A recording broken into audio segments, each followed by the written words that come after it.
Mohammad Faraz, and I am very much satisfied with the services which has been provided to me by Renault, and they are maintaining all the hygiene factors, and they are maintaining all the corona precautionary factors which are required by the government. And यहाँ पे जितने भी employees हैं, सारे के सारे employees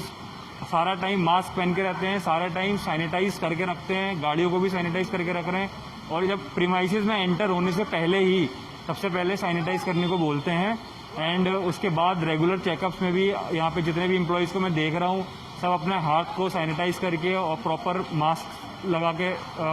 रहते हैं। एंड गाड़ी की अगर बात करें तो मैं बहुत सेटिस्फाइड हूँ जो मुझे सर्विस प्रोवाइड की गई है, जैसे कि आप देख सकते हैं गाड़ी में भी मेरी,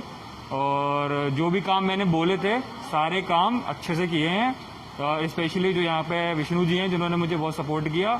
थ्रू आउट, और मैं थैंक यू कहना चाहूँगा टोटल रेनॉल्ट टीम को।